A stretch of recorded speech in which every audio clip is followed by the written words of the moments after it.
Muito bem, boa noite a todos. Vamos dar início a mais uma das nossas reuniões de terça, do CEPET. É um prazer ter todos vocês aqui novamente.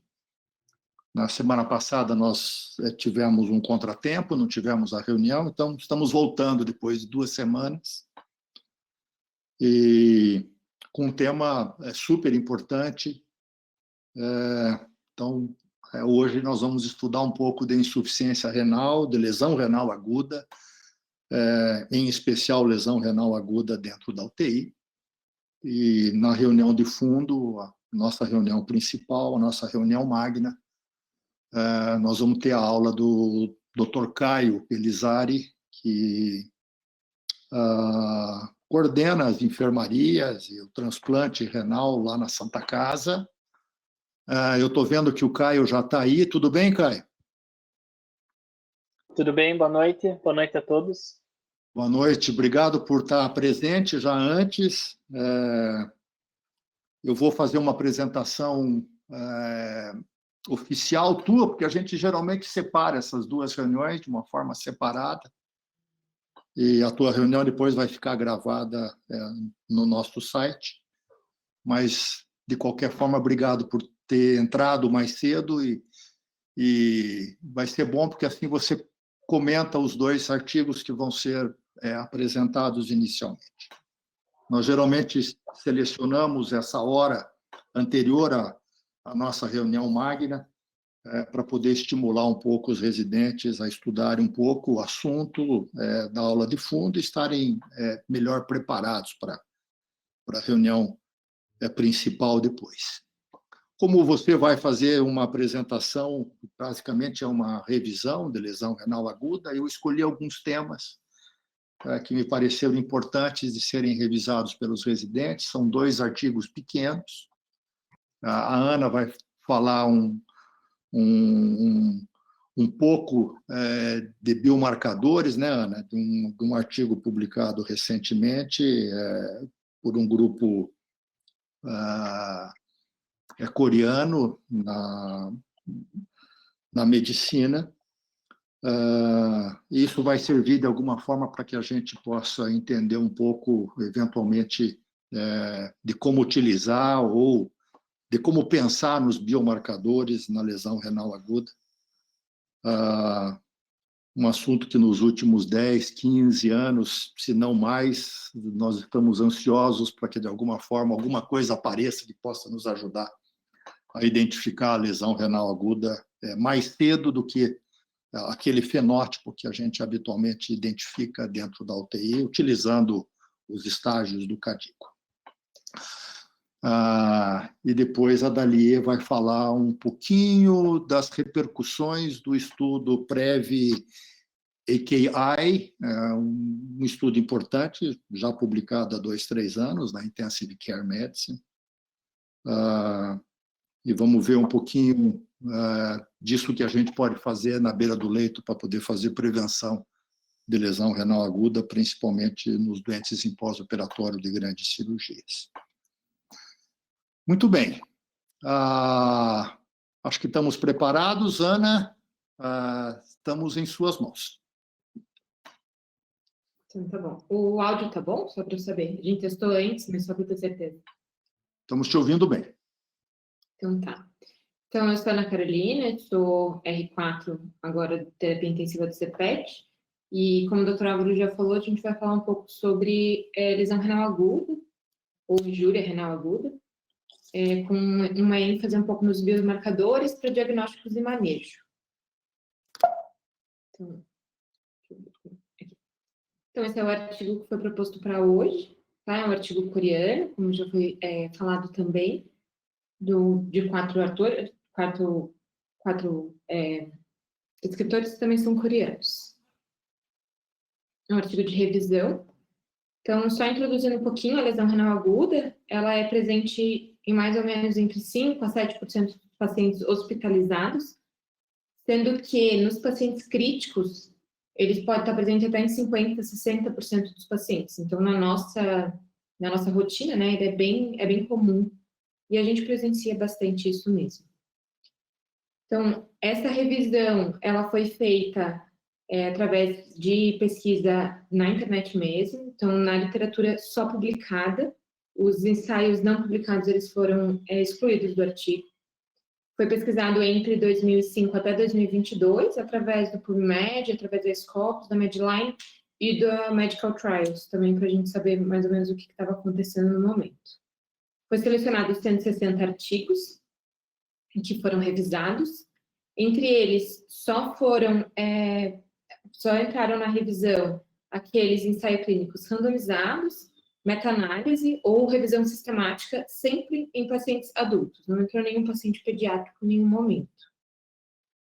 Eles investigaram e selecionaram as principais sistemáticas para pesquisar por lesão renal aguda, biomarcadores ou presença de terapia de substituição renal nas doenças críticas. Os 2 pacientes principais que tinham em todos os estudos eram aqueles que tinham sepse ou aqueles pós-operatórios, principalmente pós-operatório de cirurgia cardíaca, mas tem alguns artigos que englobaram todos, então acabou ficando ficou mais ou menos esse o critério para entrar na revisão. Tá? Os critérios de diagnóstico de lesão renal aguda foram os clássicos utilizados nos artigos, né? Foi a diminuição da taxa de filtração glomerular até 25%, ou um aumento de nível de creatinina até a diminuição de débito urinário. Então, eram esses os 3 critérios para os artigos determinarem como lesão renal aguda. Então, aqui um pouquinho do diagnóstico, né? Ele, classicamente, já é um aumento de creatinina acima de 1,5 vezes o valor basal do paciente nos últimos 7 dias, ou uma diminuição de taxa de filtração glomerular, uma diminuição maior que 25%, né? As medições de biomarcadores, biópsia renal, avaliações de imagem, elas podem ser necessárias para ajudar tanto na classificação, quanto avaliar a causa, ver o estágio da lesão renal, ou até o prognóstico. Então, a duração da doença renal, ela é um fator importante na definição de lesão renal aguda, está muito associado com o prognóstico, e foi levantado em alguns artigos um termo de doença renal aguda, que é principalmente naqueles pacientes que já têm uma doença renal crônica e evolui com uma crônica agudizada, que é o que a gente fala, né? Então, o que a gente mais usa no nosso dia a dia. Então, isso seria uma lesão renal aguda prolongada. Já tem uma lesão renal e agudizou no momento. Então, eles falam que entra nesse critério a lesão que ela piora até acima de 7 dias de internação, que o paciente pode ser renal crônico, e teve uma piora nos primeiros 7 dias, mas depois dos 3 meses ela normalizaria para o padrão do paciente, né? Então, esse entraria como um termo de doença renal aguda que foi utilizado em alguns trabalhos.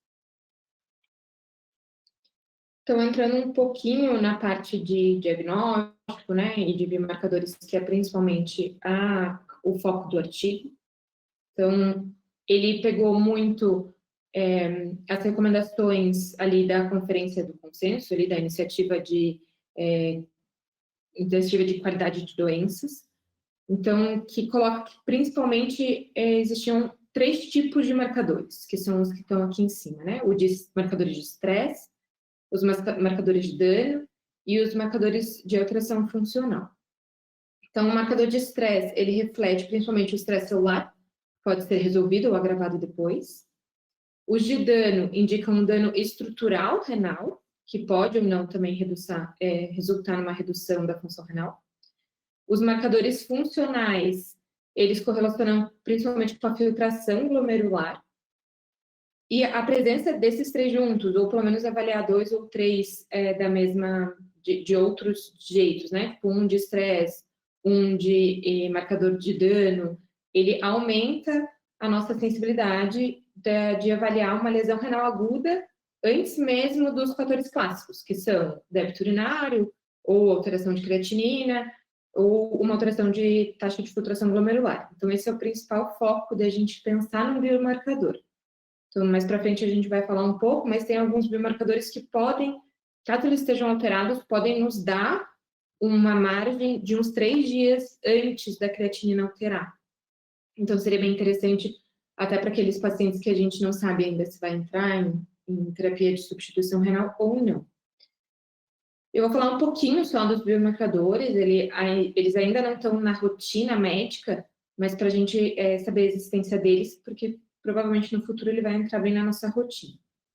Então, os principais, os mais famosos, são os funcionais ali, e principalmente aqueles vistos no plasma, que é a cistatina C e a proencefalina A, acho que é assim que fala. Então, a cistatina, ela é um inibidor de cisteína, liberado pelas células nucleadas, né? E o nível sérico, em alguns momentos, ele pode predizer a lesão renal aguda. Isso foi mostrado em alguns artigos com pacientes em cirurgia cardíaca ou pacientes hospitalizados. Esses foram os artigos que mostraram uma prevalência, uma boa relação com a cistatina. Nos marcadores urinários, ali, o marcador metaloproteinase 2 em tecidual, né? Ou o fator de insulina-like, fator de crescimento de insulina-like, eles foram descobertos mais recentes em relação aos outros dois anteriores que eu falei, e eles foram descobertos como um indutor de parada do ciclo celular. Então, eles teriam um marcador de estresse, principalmente, da lesão renal aguda. Os outros que são mais famosos também, que seria a interleucina 18, que é uma citocina pró-inflamatória, né, que a gente já sabe. Ele induz a produção de interferon gama, e ela é detectada na urina após a lesão tubular proximal aguda, mostrando assim sendo um marcador de dano, né? E os outros dois também que são mais famosos é o KIM1, que é o Kidney Injury Molecule, e a glicoproteína transmembrana, que também é mais famoso, e também são marcadores comprovados de lesão renal aguda em adulto. No caso da lipocalina, ali, não sei como é que fala, neutrofil gelatinase associado lipocalina, ela é um polipeptídeo-chave, ela é encontrada tanto no sangue quanto na urina, mas não foi comprovado tão bom ser um marcador sanguíneo, é mais utilizada a partir da urina mesmo, e ela fica aumentada depois que tem a lesão tubular proximal aguda. Ela começa a aumentar, mostrando que tem uma lesão e que a gente deve ficar atento nesse paciente. Ela envolve também um dano isquêmico induzido por uma toxicidade renal, então é muito bom nos pacientes que têm dano por contraste, principalmente. Então, eu citei só alguns, que foram os principais que o artigo mais falou, mas claro que tem todos os outros biomarcadores também está mostrado aqui nessa tabela do artigo, e que ainda estão em estudos, eles ainda não conseguem definir exatamente qual seria o impacto deles nos exames, né? E também são mais difíceis da gente conseguir. Então, na estratificação de risco da lesão renal, a gente sempre tem que lembrar, todo paciente, né? A gente tem que fazer o básico, que é a anamnese, o exame físico e os exames laboratoriais. Na anamnese do paciente de lesão renal aguda, sempre entra a parte medicamentosa, então isso é muito importante, sempre a gente tem que lembrar tanto o uso de medicação atual, que isso é muito rotineiro para a gente, fica até intrínseco, a gente bem acostumado a fazer alteração de dose de antibiótico, de enoxa, ver se vai preparina ou não, então isso a gente já está bem acostumado, mas a gente tem que lembrar também das medicações de uso contínuo do paciente. Às vezes ele faz uso contínuo de alguma medicação nefrotóxica, que no dia a dia não tem muita alteração, mas no momento que ele entra no hospital e que ele fica com maior predisposição, é uma medicação que a gente tem que lembrar ou de alterar a dose ou de retirar mesmo, ver se a gente substitui por algum outro. No exame físico, então, entra principalmente volemia, é algo importantíssimo no paciente renal crônico, ou no renal agudo, aliás, desculpa. Se o paciente tem insuficiência renal, insuficiência cardíaca congestiva, isso também vai mudar bastante, até para a gente conseguir acertar bem a volemia e melhorar a perfusão, essa parte é bem desafiadora para a gente. E os pacientes que estão com infecções sistêmicas também têm que ser avaliados com um pouco mais cuidado.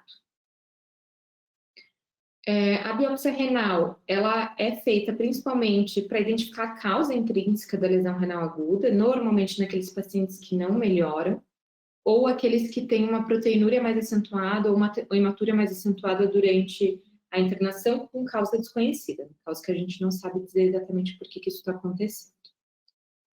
E outro teste clássico é o teste de estresse com a furosemida, né? Ele já é introduzido, já é bem padronizado, já é bem utilizado. Ele avalia principalmente a integridade tubular e a função do néfron, sem a gente precisar fazer a biópsia renal, né? Então, normalmente a gente faz na lesão renal aguda precoce, a gente faz um estímulo com furosemida para ver se aquele rim, a gente fala mais se aquele rim vai abrir ou não, né? Se ele vai urinar o suficiente ou se o teste de estresse com a furosemida não vai ser efetivo, e daí esses pacientes provavelmente vão evoluir para terapia de substituição renal. Ele coloca também alguns modelos de estratificação de risco, só que ele coloca bastante porém nesses modelos, então eu acabei não vou me ater muito, porque o que acontece? Os nossos pacientes, eles têm várias doenças, né? Ele não é só um paciente que entra por uma alteração renal. Ele é um paciente que entra por uma alteração renal, ele é hipertenso, ele é diabético, ele tem sepsis, ele é um pós-cardíaco. Então, os modelos de estratificação de risco tiveram bastante dificuldade para mostrar realmente ser um uso importante, né? De conseguir colocar dentro de um protocolo um paciente tão complexo. Então, eles mostraram que o que vai mudar mesmo é a anamnese, exame físico laboratório e ver se precisa ou não de uma biópsia ou de um teste de estresse com furosemida. Esse é o principal modelo do nosso dia a dia. Nesse momento, ele não entra biomarcador, principalmente pela dificuldade, que ele vai falar também um pouco na frente. Então, aqui entra o manejo convencional da lesão renal aguda, que é basicamente o que a gente faz também, né? Ele coloca principalmente nos pacientes que precisam de tratamento hemodinâmico, na sepse e na cirurgia, porque são as duas populações que entraram dos estudos nessa revisão. Então, a principal causa que leva à lesão renal aguda séptica é a disfunção da microcirculação, né? Inflamação, diminuição do metabolismo, parada do ciclo celular, tudo aquilo que a gente já sabe também. E sempre lembrar que a pressão arterial também influencia bastante na filtração glomerular e na perfusão dos órgãos. Então, pode ser, tanto que nos casos cirúrgicos, quanto que nos pacientes sépticos, a gente precisa entrar uma noradrenalina, se não for o suficiente, até uma vaso, para a gente melhorar a perfusão do órgão. Então, isso já está também bem avaliado, bem batido. Então, primeiro a gente deve fazer o equilíbrio hídrico do paciente, para melhorar, para ele ficar euvolêmico, para melhorar e para diminuir a lesão renal aguda, né? Depois entra, se necessário, alguns biomarcadores, principalmente porque a gente consegue, se eles vierem alterados, eles vêm alterados antes do aumento da creatinina ou da taxa de filtração glomerular, então a gente sempre acaba ficando um passo à frente à lesão renal aguda, e isso para o manejo é muito importante. Só que no momento ele é uma ferramenta de pesquisa. Os biomarcadores, eles entram no dia a dia dos pesquisadores, não entram na prática clínica. Alguns países não têm isso englobado nos laboratórios, não é tão comum. Outros países já é mais comum, mas mesmo assim tem uma discrepância bem grande. Então, ele ainda não entrou na prática clínica, nenhum biomarcador, mas ele é uma ferramenta de pesquisa bem importante. Então, a gente espera que, né, ao longo do tempo, isso entre na nossa prática para nos ajudar. Então, a administração de medicamentos, lembrando das toxicidades, né, induzida por medicamentos, ela já é bem batida também, é uma causa super importante da lesão renal aguda. Então, a prescrição de alguns medicamentos, o CADIGO coloca, né, que a prescrição de alguns medicamentos devem ser reconsiderados, podem precisar serem parados, né, cessados imediatamente, ou aqueles mais nefrotóxicos, ou alteração de dose, redução para a relação da dose renal, né, da taxa de filtração glomerular, e evitar a exposição ao radiocontraste. A gente sabe que alguns pacientes vão ter indicação ao radiocontraste, então tem que colocar bem na balança o que é realmente um paciente que precisa de uma tomografia ou de uma ressonância, para aquele paciente que pode ficar sem. Então, nesses pacientes, a gente tem que ficar bem atento. E os biomarcadores também podem ser utilizados para predizer a ocorrência de lesão renal aguda, né? Que é associado a determinados medicamentos, isso pode ajudar. Então, aqui, na verdade, esses biomarcadores, o que está ali é um estudo dos Estados Unidos, de um centro médico, que eles colocaram na revisão. Ele desenvolveu, na verdade, um sistema de alerta para pacientes internados em UTI expostos a drogas nefrotóxicas. Então, aqueles com alto risco de lesão induzida por drogas, eles podem ser identificados por meio desse alerta e foram selecionados biomarcadores nesses pacientes. Então, foram feitos esses esses 3 biomarcadores, que é o KIM1, o NGAL e o TIN2 versus IGF-BP7. E eles são biomarcadores já que nos Estados Unidos e na parte da pesquisa já são bem mais antigos. Então, foi mostrado que os 2 primeiros, ali o KIM1 e o NGAL, eles podem ser usados para indicação precoce do risco de desenvolver lesão renal aguda naqueles pacientes, principalmente que fazem uso de cisplatina e de anfotericina. E eles podem mostrar um aumento do biomarcador 3 a 5 dias antes do aumento dos níveis séricos de creatinina. Então, por isso que os biomarcadores estão em alta, né? E tem bastante pesquisa em cima deles, para a gente conseguir avaliar naquele paciente que a gente não sabe se vai alterar a creatinina, está começando a diminuir o débito urinário, a creatinina subiu um pouco, mas não o suficiente para entrar com lesão renal aguda nos critérios, e o biomarcador consegue nos ajudar bastante nessa parte. Então, aqueles pacientes que evoluem para terapia de substituição renal, eles são aproximadamente 5% dos pacientes admitidos na UTI. Então, ele é bem importante, né? Bem incidente daqueles com lesão renal aguda que vão para a terapia de substituição renal. Então, vários ensaios clínicos, eles demonstram um início precoce da terapia de substituição renal. Ele não oferece para o paciente nenhum benefício de sobrevida e nem de mortalidade. Em relação àqueles outros artigos que mostram que você pode esperar e ver o que vai acontecer. Então, esses 2 padrões de tratamento da lesão renal aguda, ele ainda estão certos, os 2, né? Terapia de substituição renal um pouco mais antecipada pode ter uma alteração só das complicações da terapia mesmo, tanto de catéter quanto da hemodiálise em si, a parte hemodinâmica, né? Que começa a ficar mais complicada. Quanto aqueles que acabam esperando para ver se o paciente entra realmente nas indicações clássicas de terapia de substituição renal, que é a hipercalemia grave ou refratária, acidose metabólica que não melhora com nenhum tratamento, paciente com sobrecarga de volume sem melhora com nenhum diurético, uma azotemia crítica, complicação urêmicas como encefalopatia, pericardite, neuropatia. Então, a gente pode, às vezes, tem alguns que começam um pouco antes dessas indicações e outros que esperam para ver. E esses 2 critérios a gente ainda não conseguiu nenhuma alteração, por isso que os biomarcadores também seriam bem importantes, né? O que a gente faz muito é o teste de estresse com furosemida, então ele já é padronizado, ele avalia a integridade tubular, como já foi dito antes, né? E a função do néfron em pacientes com alto risco de desenvolver lesão renal aguda e início de terapia de substituição renal. Então, alguns estudos anteriores mostraram que ele tem um melhor desempenho diagnóstico do que os níveis de creatinina na indicação de caso precoce. Aquele paciente que já não responde à furosemida, ele tem um risco de lesão renal aguda maior do que aqueles que respondem, né? Então, tem algumas meta-análises, uma meta-análise, na verdade, que entrou no estudo de paciente crítico com lesão renal aguda, que demonstrou que não houve nenhum benefício em começar antes ou depois, também como a gente já falou. A doença renal crônica mais a lesão renal aguda, né? Então, como que a gente identifica aquele paciente que já tem renal crônica e ele vai evoluir com a crônica agudizada, eles aumentam muito a gravidade clínica do paciente, tem o tempo de duração e a recorrência da lesão renal aguda, ou o tempo de recuperação, se o paciente vai realmente ficar crônico ou se ele vai voltar para a função renal que ele tinha antes, né? Se vai ser realmente só uma injúria ou se ele vai ser uma lesão que vai ficar para a vida do paciente, ele vai acabar ficando renal crônico.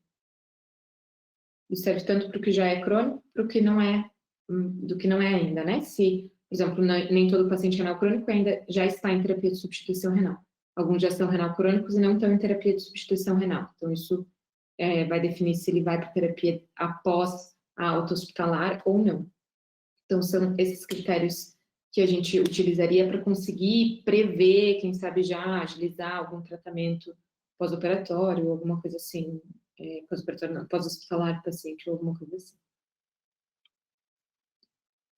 Então, para a gente conseguir prever alguma progressão, alguma reversão da lesão renal aguda, que era o que a gente já estava falando, eles falam que, principalmente, ali a Acute Disease Quality Initiative, eles colocam que a gente precisaria ver aquelas lesões renais agudas persistentes, então seria por mais de 48 horas, até maior que 72 horas, que apresentam um melhor resultado clínico. Não apresentam um melhor resultado clínico, ali seria uma lesão renal aguda persistente, né? A definição de tempo varia bastante de estudo para estudo, então foi mais difícil padronizar, mas eles padronizaram como 48 horas mesmo.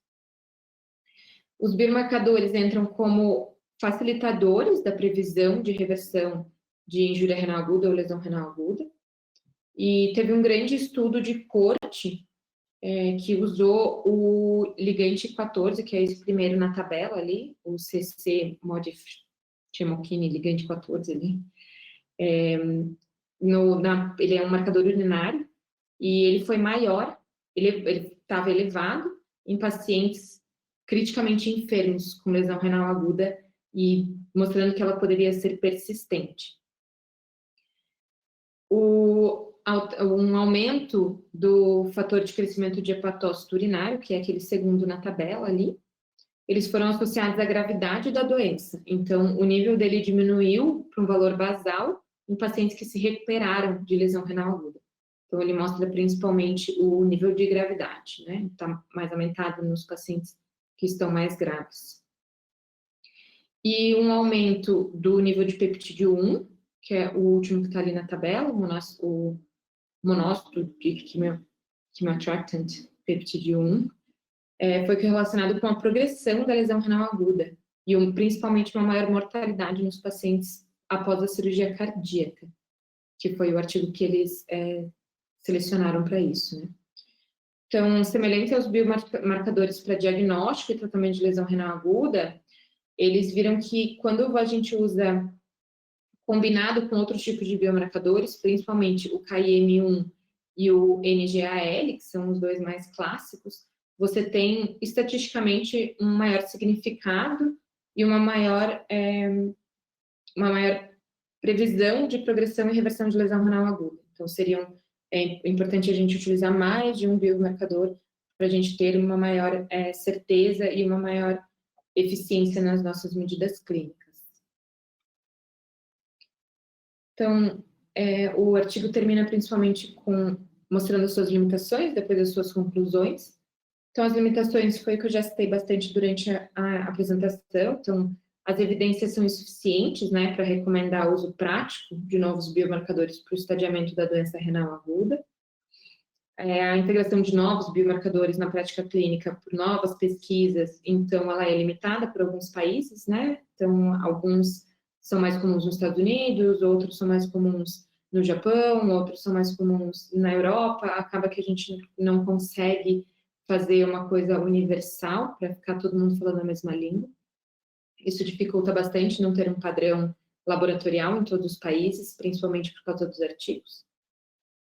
E então acaba ficando difícil a gente conseguir introduzir isso na nossa prática clínica por enquanto. Então, os valores de corte também, de aumento de biomarcador, ele estar aumentado ou estar diminuído, ele muda bastante de estudo para estudo, tanto que essa revisão não entrou nesse detalhe. Ele colocou como sendo um risco de confusão, principalmente porque ele não conseguia ter essa certeza, né? Então, essas são limitações do artigo, e principalmente a limitação do biomarcador na nossa prática clínica. E ele conclui principalmente citando o KDIGO. Então, ele fala que o que a gente tem que usar no momento que a gente não tem biomarcador são o que o KDIGO fala, são as práticas para o diagnóstico de lesão renal aguda, é a principal autoridade no momento em pacientes reais, né, em pacientes clínicos. Então, ele é simples, é eficaz e a gente consegue ter um tratamento em cima disso. A avaliação e o tratamento da lesão renal aguda, então, nos artigos, eles acabam selecionando os pacientes de alto risco, acabam colocando para medir biomarcador para detecção precoce da lesão renal aguda, otimizar sempre o status volêmico do paciente e revisar medicamentos. Então, essas são algo que a gente tem que manter no nosso dia a dia, a gente já faz na maioria dos hospitais que a gente passa no paciente renal agudo, e é algo que realmente tem que manter na nossa prática.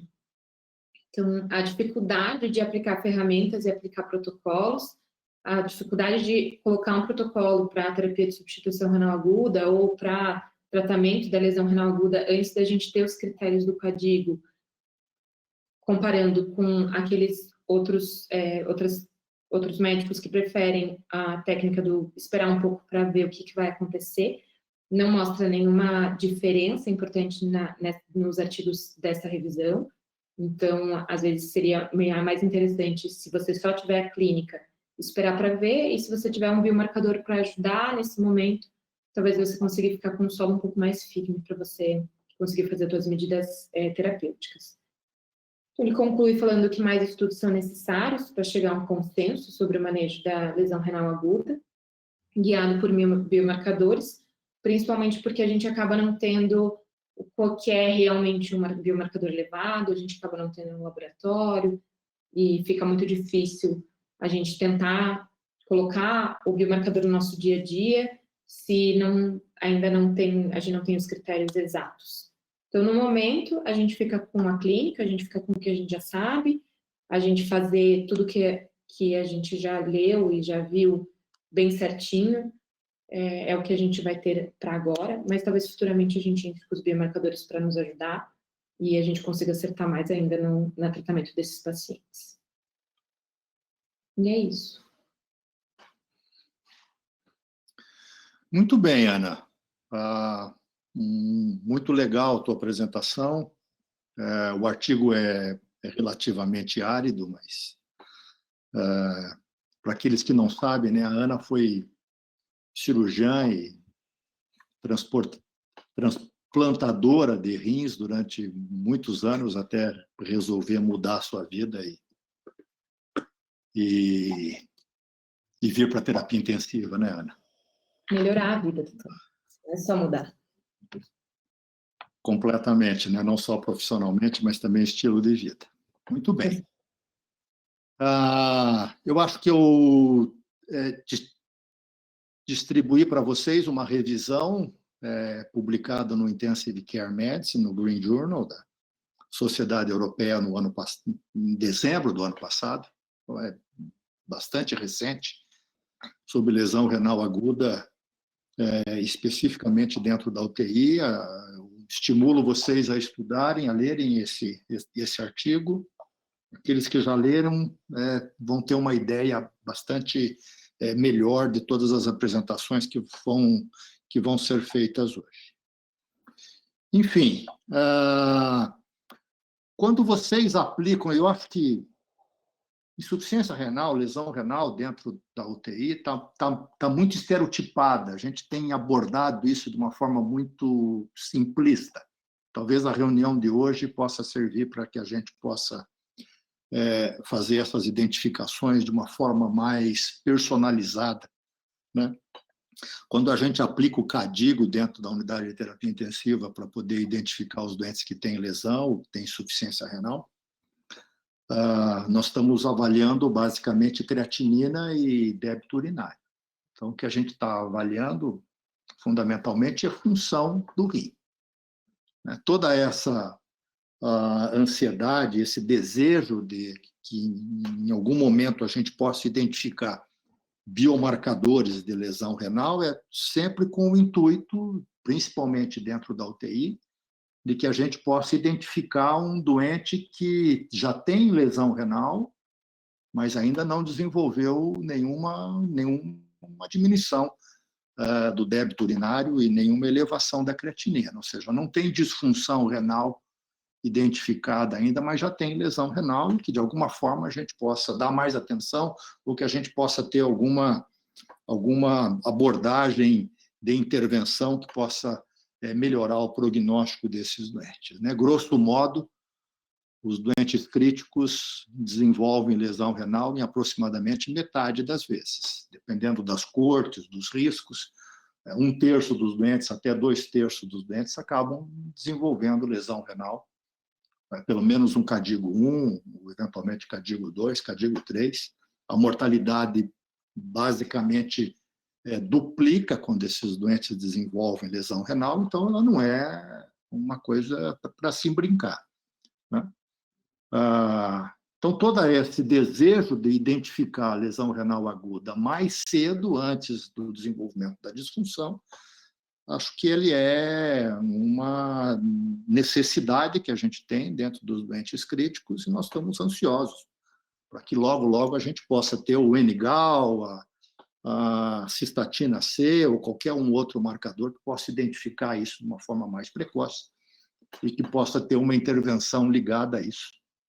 Que a gente possa separar os doentes críticos em fenótipos diferentes e, eventualmente, intervenções clínicas também diferentes, ou, eventualmente, até, como a Ana mostrou, em algumas situações, a gente poder tentar predizer aqueles doentes que desenvolvem uma lesão renal, se eles vão evoluir para uma doença renal aguda ou, eventualmente, para uma doença renal crônica posteriormente. Acho que, embora a gente não tenha nada do ponto de vista prático que vá mudar a nossa atividade prática de uma forma rápida e imediata, acho que vocês que serão especialistas em medicina intensiva precisam ficar atentos para que as publicações de biomarcadores logo, logo acabem demonstrando alguma coisa que possa modificar a nossa forma muito padronizada, estereotipada e praticamente igual a todos os doentes que a gente faz hoje dentro da UTI. Dentro disso, eu queria ouvir um pouquinho os R1s. Algum comentário a respeito dessa apresentação? Amanda, você tem alguma coisa para me dizer, Amanda? Para nos contar? Acho que a Amanda saiu, eu já não estou vendo mais a Amanda, R1. Que pena. Grazi, tudo bem, Graziele?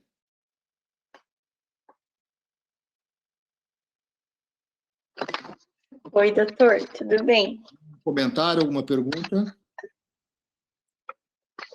Eu acho que, como eu estou lá no HT, a gente vê muito, tá vendo bastante, principalmente ali na parte da minha UTI, a gente está com bastante paciente agora fazendo hemodiálise e tudo mais, e essa parte da avaliação da função renal, realmente, a gente aprende muito agora, né, que eu estou vendo direto, assim, e é muito bom. Os artigos ajudaram bastante, assim, eu li esse que a Ana apresentou e o outro que o senhor passou para a gente ler, né?